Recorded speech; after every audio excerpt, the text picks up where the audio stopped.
Thank you for joining me. Our video today is about changing for peace. And what I mean by that is doing things yourself to promote peace from within, for internal and for external, within your home, within your community, within your group of friends. It is very possible to find peace. Let me tell y'all a little bit of story. So everybody doesn't know, but I do have two children. They do have different dads. And so with both dads, I have experienced, of course, different experiences with both guys. I have the breakup was different with one. Living the situations was different with one. With both of them. But honestly, I can say that when it comes to dealing with somebody that is less aggressive, it is easier for me to build a better connection as far as talking things out, communicating, and just working out issues that do arise. So I say that to say my first relationship with my daughter's dad, it was very aggressive. We definitely had tons of ups and downs, but our personalities just always were just like, I'm a Leo woman. He was a Leo man. Well, he is a Leo man. And I don't know, y'all. It's like things just wouldn't gel. Anyway, after we broke everything off and he moved on to a different relationship, I found myself still affected by his voice, by the way he talked to me, just by any kind of conversation that we were having. I found myself so just irritated by it. I still was doing silly stuff like clapping when I talk and getting all rowdy and stuff. And I'm just like, oh, hell no. This is what I wanted you to do. You don't know me. My mama don't know me, and I came out here. After arguing with somebody like that, somebody that can get you so hyped and so riled up, you have to sit and ask yourself, like, what part did I just play in that, those moments of chaos? And I realized I was playing a big part. My tone of voice, my delivery. Delivery means everything, because you can say something that's like a little bit sly, but if you saying it with too much attitude and you rolling your neck and you have a huge loud voice, or, delivery is everything. You can kill people with kindness in a lot of different ways. My delivery was off. My tone was off. My body language was definitely off.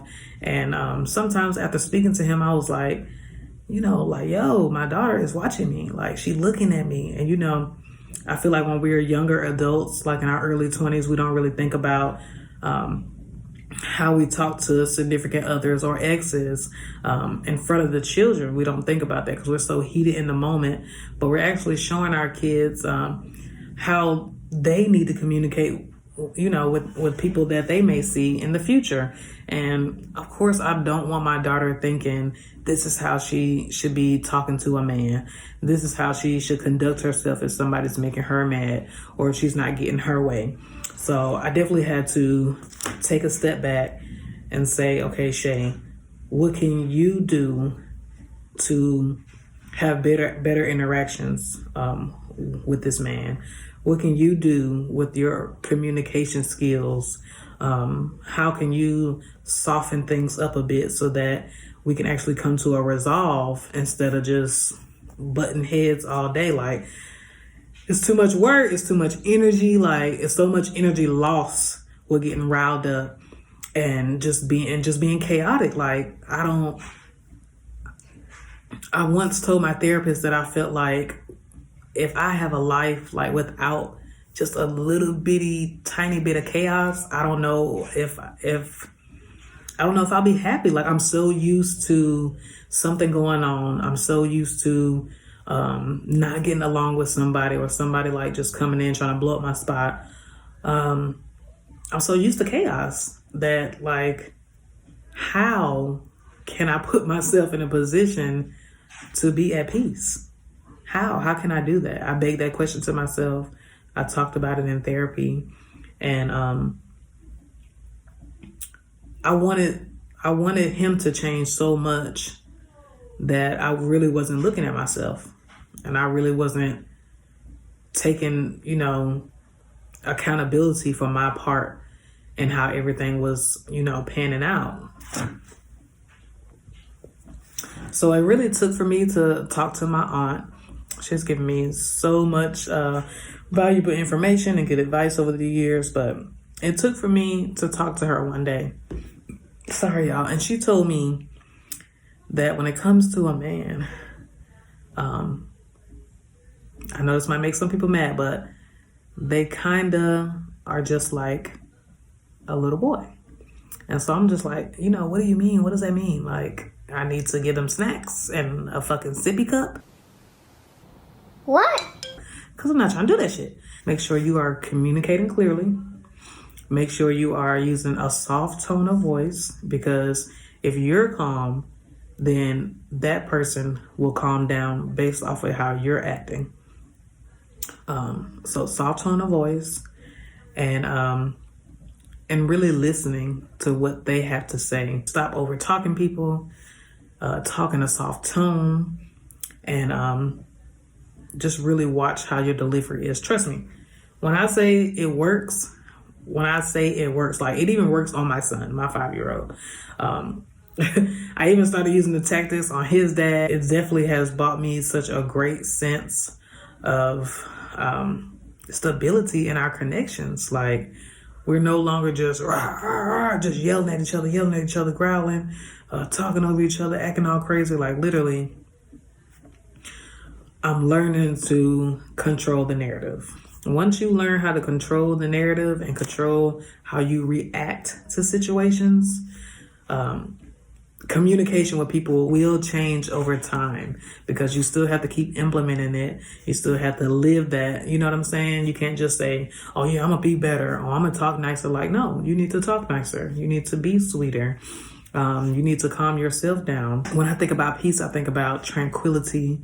I think about just a calmness over me, over my children, over my household. And most importantly, I think about freedom.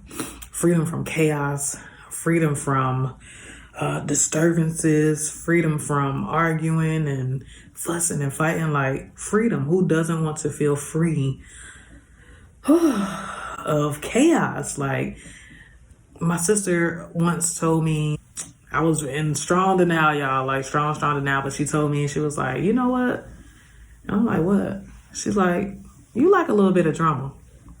I'm like, no, I don't do drama, baby. I don't do no drama, baby. I don't do no drama, baby. I don't do no drama. I don't need no drama. She's like, yeah, you do. You like a little bit of drama. I'm like, you know what? It's looking like I do. It's looking like I'm welcoming like bullshit back into my life, or just into my life, just to have a little bit of chaos. What's wrong with me at this point? I can't keep blaming other people, because this is my life. Who I allow in it and in what capacity is on me.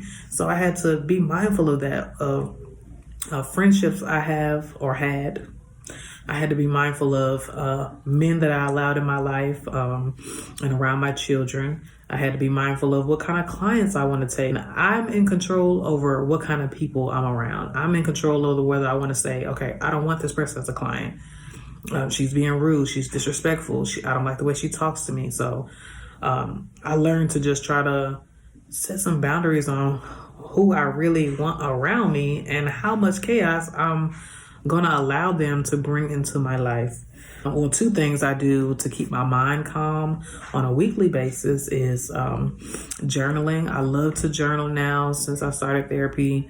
Instead of keeping everything just compiled in my head and just trying to work out like 50 million things at one time, I'm like, let me just write this shit out so it can get off my chest and get out of my head, because I'm only one person.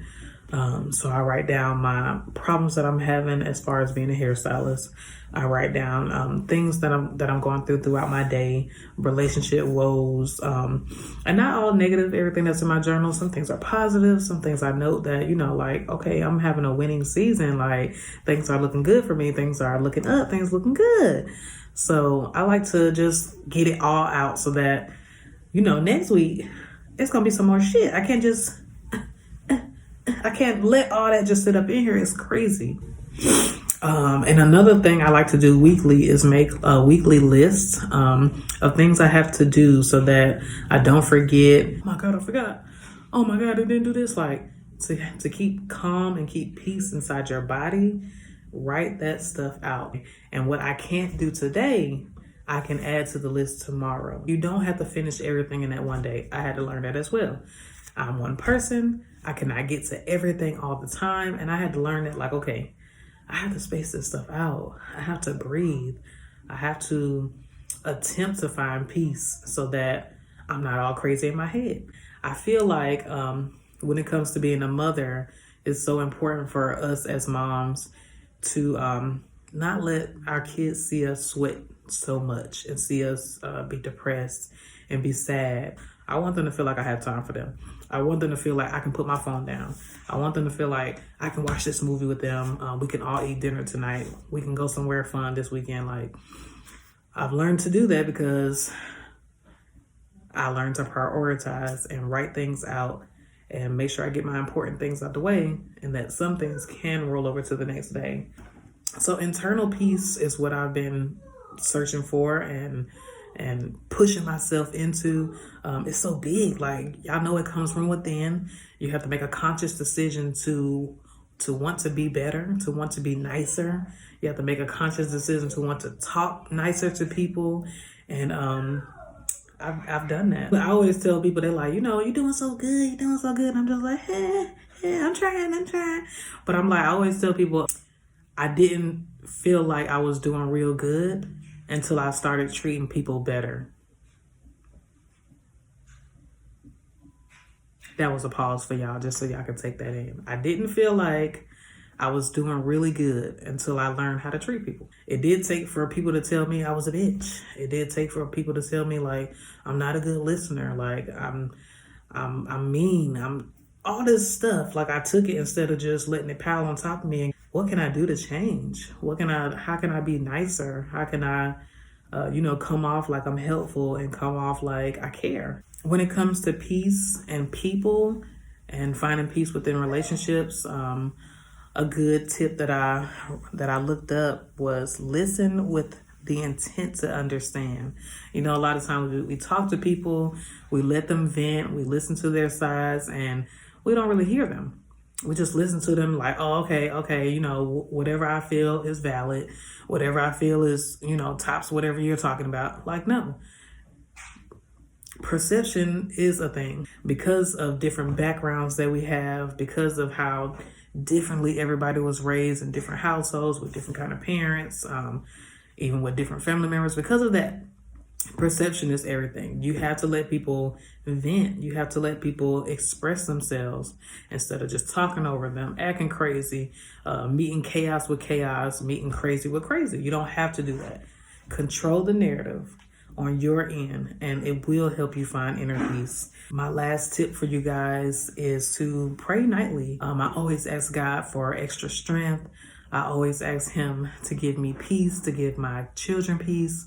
I pray for peace over my home. It is so big. It's an experience, baby. Being peaceful is an experience. Once you look at it like that, you might be able to be like, okay, this is how I want people to experience me. The peaceful me, So do these few things. They will definitely get you to a peaceful, more calm year. Definitely implement some of these tips into walking into 2022. And as always, please like, subscribe, and what's the other one? And comment. Please comment. I already told y'all in the last video. If it's anything you like, comment. If you like my eyebrows, comment. If you like my hair, you can comment. If you want to know where I got my hair from, because it's flowing, baby. It's flowing. It's layered. It's flowing. It's layered. Yes. If anything, any other topics you guys want to see that you want me to cover, definitely comment it below. Let me know what some things that you do for inner peace, or let me know even if you are currently trying to find inner peace. There's no limit to doing better, to being better. So join me for my next video. I appreciate the love as always. Thank you.